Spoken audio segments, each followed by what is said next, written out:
자, 2강입니다. 고조선이 등장하고 여러 나라가 등장하다. 자, 고조선 그리고 고조선이 무너진 이후에 여러 나라까지 살펴보는 겁니다.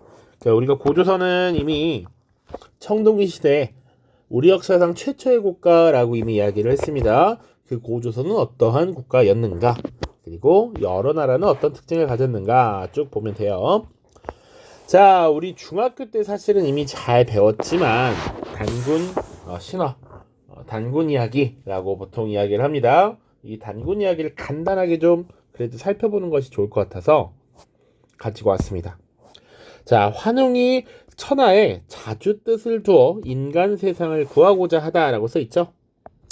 자, 이 단군 이야기가 쓰여진 요것은 출처는 삼국유사라고 하는 책입니다. 삼국유사. 자, 일련 스님이 작성했다라고 전해지죠. 삼국유사에 나와 있는 것 보도록 하겠습니다.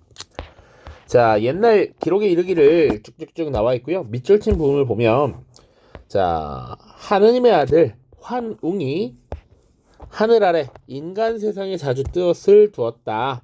그리고 인간을 널리 이롭게 할 만한지라 그래서 내려왔다라는 얘기입니다. 그리고 내려올 때 풍백, 우사, 운사를 거느렸대. 풍은 바람, 비, 구름이죠.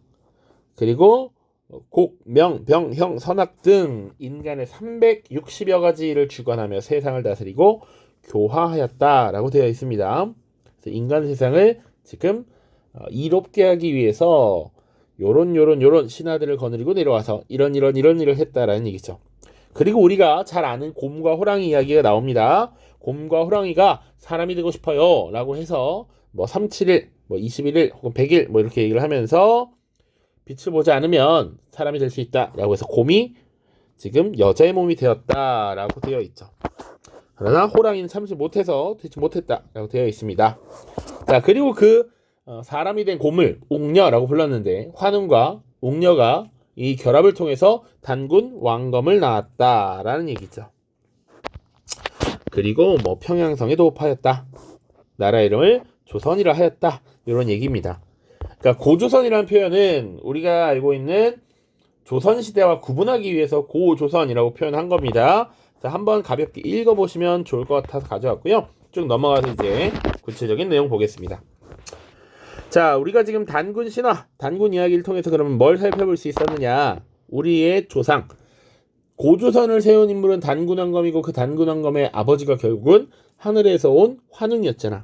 우리는 하늘로부터 선택받은, 우린 특별한 민족이야 라고 하는 선민사상, 홍익인간 이념, 그리고 풍백우사 운사라든지 이런 것들을 통해 농경사회였구나 라는 것을 알 수 있습니다. 자, 그래서 기본적으로 고조선이라고 하는 나라는 청동기 문화, 그리고 농경 문화에 기반을 두고 있다. 자, 성립 과정 보시면 청동기 시대에 정복 전쟁이 활발했고요. 권력을 가진 군장이 주변 부족을 통합했다라는 얘기죠. 자, 그래서 우리 역사상 최초의 국가 고조선이 성립되었는데, 이 고조선의 왕을 흔히 이제 단군왕검이라고 부른 것이죠. 자, 수업 시간에도 무슨 얘기를 하냐면, 이 단군이라고 하는 것은 기본적으로는 제사장을 의미하는 것이고, 왕검이라는 것은 정치적 지배자 혹은 군장을 의미하는 것이다 라고 해서, 당시에 이렇게 나눠봐야 된다. 하늘의 제사를 지내는 존재와 당시 국가를 이끄는 정치적인 지배자 군장과 일치하는구나. 그것을 재정일치라고 표현합니다. 이런 표현도 같이 좀 봐주십시오. 재정일치. 자, 요거는 이렇게 이해하면 됩니다.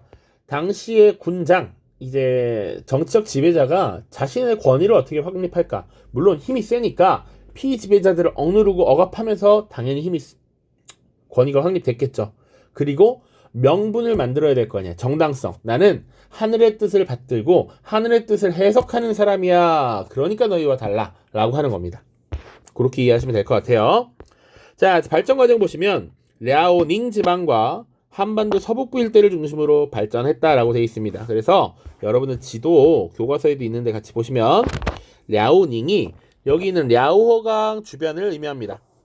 그리고 한반도 서북부라고 되어 있으니까 지금 동그라미로 표시한 부분이 있죠. 요거 아마 이렇게 보시면 되는데, 요거는 이제 지도에 타이틀이 여러분들 뭐라고 써 있냐면 고조선의 문화범위라고 적혀 있습니다. 그러니까 옛날 옛적에 영토를 다 알 수 없지. 자, 그러다 보니까 옛날에 고조선의 영향력은 어디까지 미쳤을까를 추정하는 겁니다.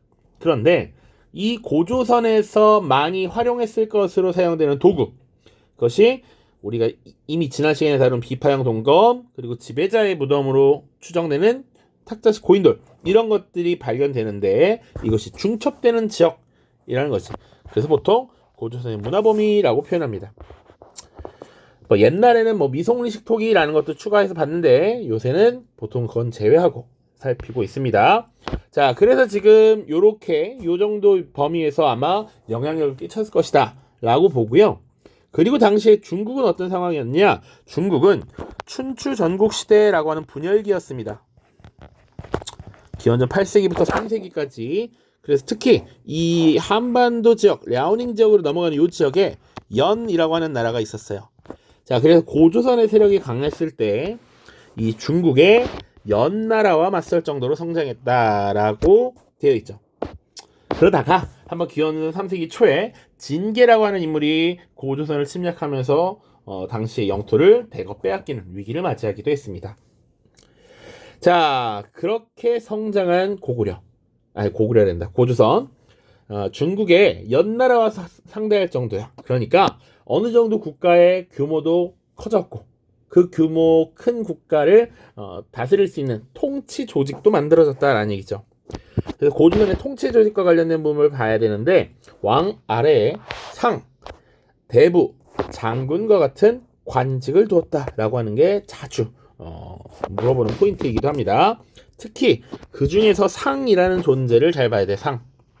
상은 독자적인 영역을 다스린 또 하나의 군장이었어. 그러니까 군장들이 널리 어우러져 있는 것이 고조선의 모습이었다. 그래서 국가의 중요한 일을 왕과 이 상들이 논의하여 결정했다라는 얘기죠. 그 말은 왕이라고 하는 존재, 단군 왕검도 완벽하게 강력한 왕권을 행사하면서 이 신하들 따라와 했던 존재는 아니었다라는 겁니다. 왕권이 상대적으로 약했다라는 것. 자, 그리고 고조선은 이 사회 질서를 유지하기 위해서 8조법이라는 걸 두었죠. 이미 잘 알고 있을 텐데, 백성에게 금하는 법 8가지가 있다. 그 중에 3가지가 남아있는데, 사람을 죽인 자는 즉시 죽이고 남에게 상처를 입힌 자는 곡식으로 갚는다. 도둑질한 자는 노비로 삼는다. 이를 용서받고자 하는 자는 한 사람마다 50만 전의 벌금을 내야 된다라는 얘기죠. 그래서 생명, 노동력을 중시했구나, 농경사회였구나 라는 것.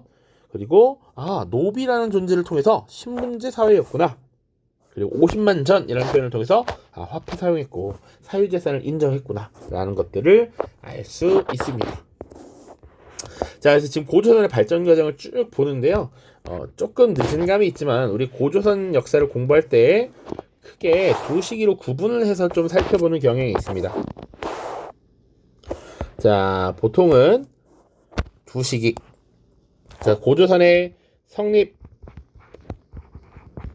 그리고 쭉 발전기까지 이렇게 표현해 볼까요? 발전 시기, 초기 이렇게 보고요. 두 번째는 지금 다룰 이제 위만이라고 하는 인물이 등장해. 그래서 보통은 두 번째 위만 집권기 혹은 위만조선이라고 구분해서 이야기합니다. 단군조선 그리고 위만조선 이렇게 구분해요. 물론 시기적으로는 앞시기 훨씬 깁니다. 그런데 이렇게 두 개 시기로 구분해서 봅니다. 자, 그래서 위만의 집권 이후 보죠. 자, 중국의 진한 교체 이래. 그러니까 아까는 춘추전국 시대가 있었고 춘추전국 시대를 통합했던 게 이 진나라입니다. 그리고 진나라가 빠르게 무너지고 그 뒤에 등장한 게 한나라야. 진나라에서 한나라로 넘어가는 그 혼란한 시기에 중국을 떠나서 고조선으로 들어오는 사람들이 있었는데, 당시에 위만이라고 하는 인물이 당시 많은 사람들을 이끌고 고조선으로 들어왔고, 그 위만이 원래는 고조선의 서쪽 지역 국경지대를 지키면서 생활했는데 결국 자신의 그 영향력을 키워서 고조선의 왕위를 빼앗게 됩니다. 그래서 그래서 고조선의 왕위를 차지한 것이 194년, 기원전 194년이라고 되어 있고, 물론 이 위만이 왕위를 빼앗았지만 고조선의 기본적인 질서나 정치 제도를 그대로 두었기 때문에 고조선이라는 나라가 그대로 유지되었다라고 보통 봅니다. 그런데 우리가 봐야 되는 것 중에 핵심적인 건 이 위만이 집권한 이후에 큰 변화 두 가지입니다. 철기 문화를 적극적으로 수용했다는 것, 그리고 주변국과 한 사이에 중개무역으로 큰 이익을 얻었다는 것, 이렇게 두 가지입니다. 자, 그러다 보니까 지금 중국에 있는 한나라는 이 고조선이 중간에서 너무 많은 이익을 가져가. 그러니까 요것 자체가 거슬리기도 하고요. 조금 더 지도로 보면 지금 이 춘추전국 시대가 정리되고 그다음 진이라는 나라가 통일을 했다가 다시 한이라고 하는 나라가 등장한 거죠. 자, 그리고 고조선은 이 한나라와 이 다른 지역들을 이어주는 중개무역을 통해서 이익을 얻고 있었습니다.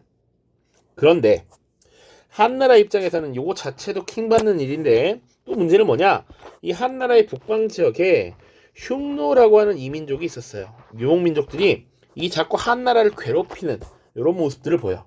계속 쳐들어와서 넘어와서 약탈하고 괴롭혀. 그래서 당시 굉장한 골칫거리였어, 한나라의 입장에서는. 자, 근데 문제는 여기 있는 고조선이 이 한나라에 대응하기 위해서 이들이 이렇게 협력을 하려는 모습을 보였거든. 그러다 보니까 이건 안 되는데 라고 생각이 든 한나라는 먼저 화근을 제거하기 위해서 이렇게 고조선을 침략하게 됩니다. 자, 그래서 고조선이 흉노와 긴밀한 관계를 맺으려 하자 한나라가 고조선을 침략했습니다. 당시 한나라에 무제라고 하는 황제가 있습니다. 그 정도까지는 알아두면 좋을 것 같아. 한무제가 고조선을 침략했습니다.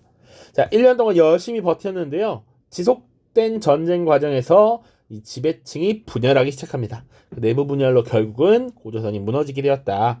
당시 수도였던 왕검성이 함락되었다라는 것까지.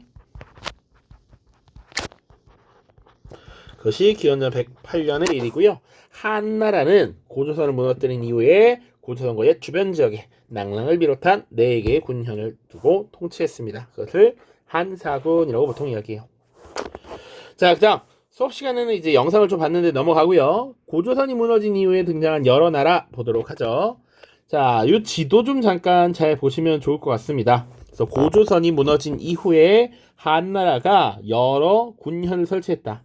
그 중에 대표적인 것이 낭랑군입니다. 지도에서 체크를 해두셔야 되고요.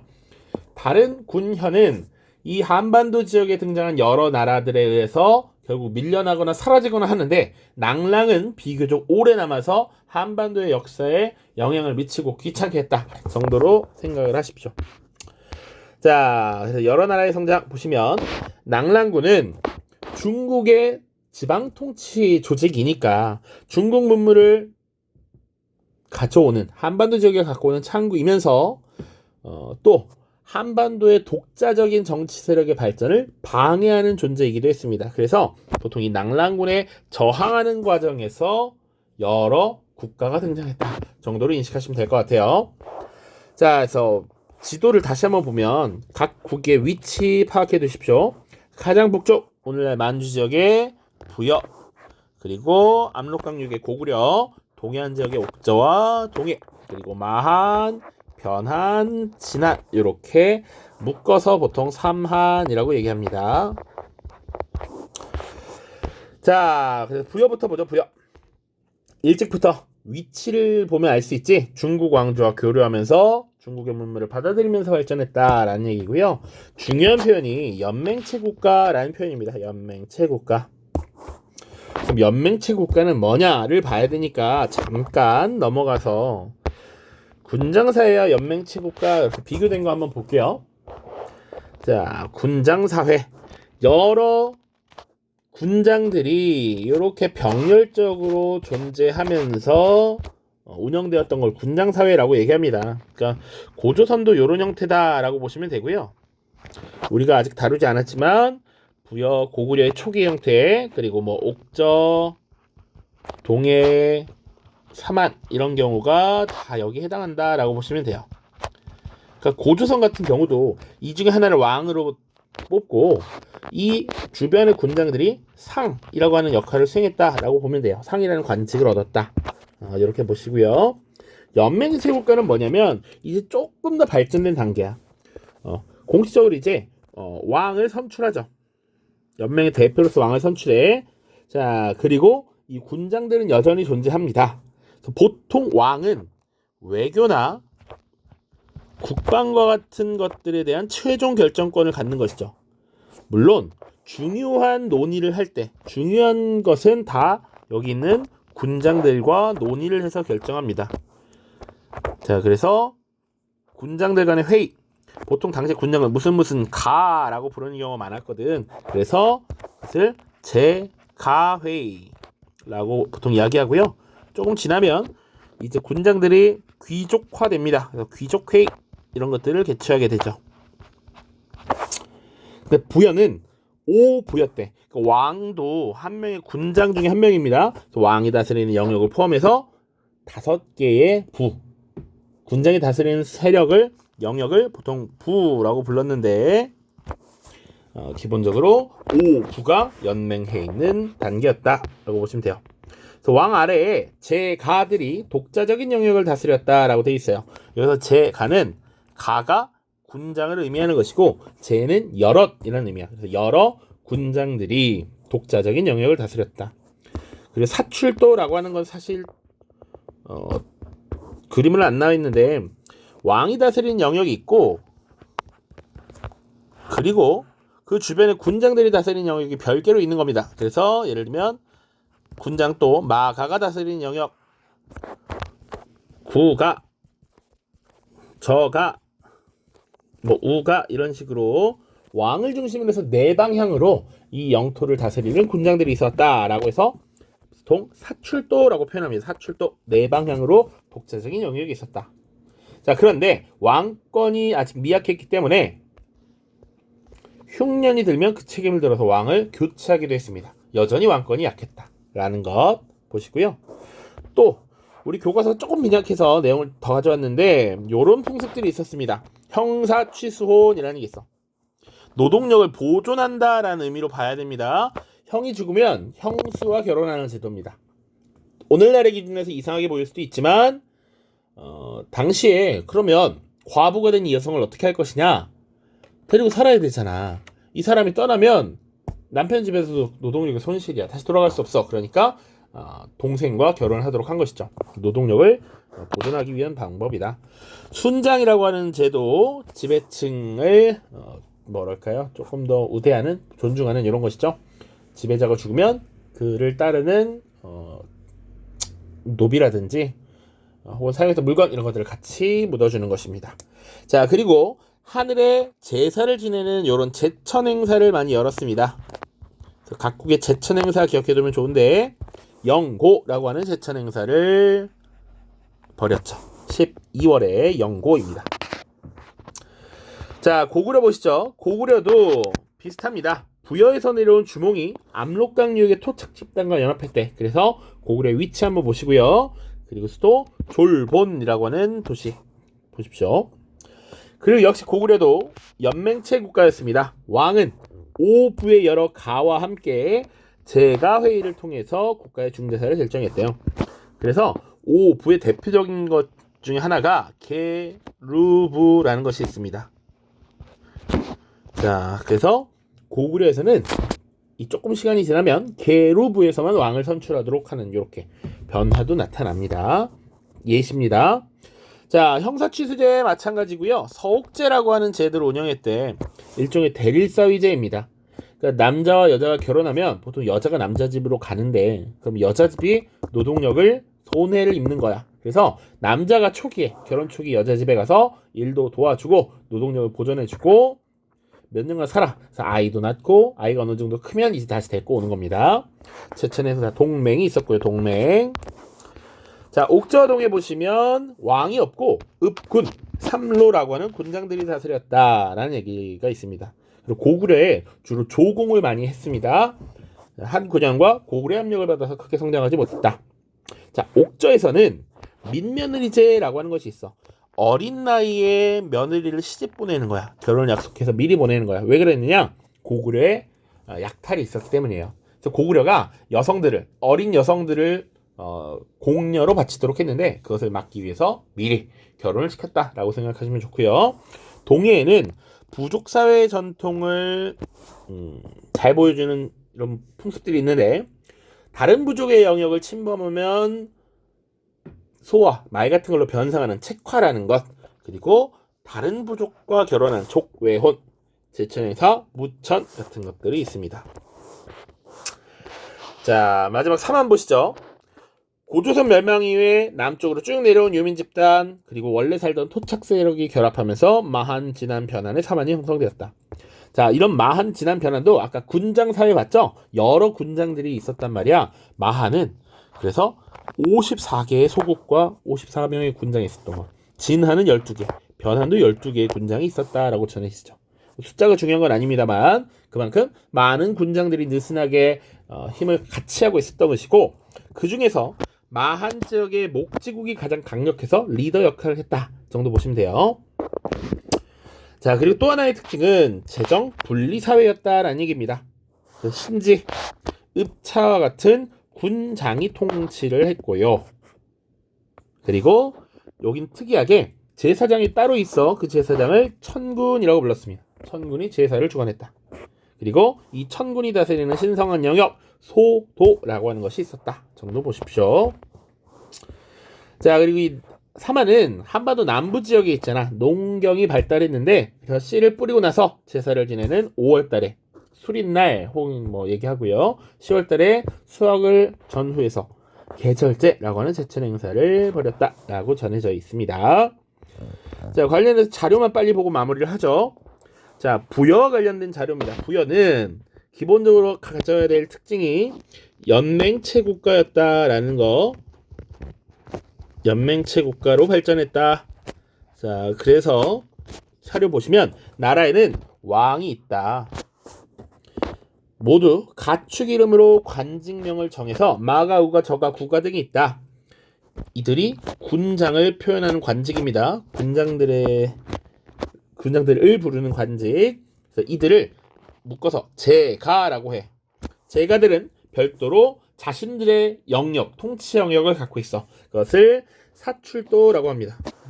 뭔가 필기에 너무 넣어보내서 그냥 사출도를 주관하는데 각각 다스리는 영역의 크기가 달랐다라는 겁니다. 누구는 수천 집을 거느리고 있고 누구는 수백 집을 거느리고 있다. 오른쪽 고구려 역시 마찬가지입니다. 초기에 이제 졸본에 도읍을 하고 나서 오부 연맹체 국가로서 발전했다. 졸본의 위치, 나중에 이 졸본이 너무 비좁다라고 해서 국내성으로 이동합니다. 자, 마찬가지입니다. 연맹체 국가 단계에서는 왕권이 강하지 않기 때문에 범죄자가 있거나 국가의 중요한 일을 결정할 때 제가들이 모여서 회의를 한다. 그 회의를 저희 제가회의라고 합니다. 제가회의. 자, 그래서 사형에 처하고 처자는 몰수하여 노비로 삼는다. 옥저와 동해 보시면 왕이 없으며 대를 잇는 우두머리가 있고 대군장이 없고 읍군, 삼루 등이 아래 것들을 통치했다라는 얘기. 자, 그리고 사만 보시면 고조선의 준왕이 내려왔다. 고조선이 망하고 나서 쭉 내려온 사람들과 원래 살던 사람들이 결합했다라는 것. 그리고 좀 더 볼 건 뭐냐면 삼한에는 분명히 여러 소국들이 있다라고 얘기했습니다. 그래서 굉장히 많은 작은 국가들이 있는데 그 중에 리더 역할을 수행했던 것이 목지국이다라는 거 아까 얘기했고요. 여기 보시면 이상한 나라들이 쭉쭉쭉 써 있죠. 백제국이라고 하는 거. 그러니까 마한의 한 소국으로서 출발했던 이 백제국이 나중에 이 마한 지역을 다 정복하고 오늘날 우리가 알고 있는 백제로 발전하게 되는 것. 자, 그리고 여기 사로국이 추후에 우리가 알고 있는 신라로 발전한다 라고 보시면 되고요. 여기는 구야국이 가야, 특히 가야 연맹을 이끌었던 금관가야로 이제 발전한다 정도로 보실 수가 있습니다. 이 정도 내용 정리하고요. 다음 시간에 이제 삼국과 가야의 발전 볼 텐데 이제 3강부터는 내용이 좀 많아질 수 있습니다. 잘 준비하시고 다음 강에서 만나겠습니다. 안녕.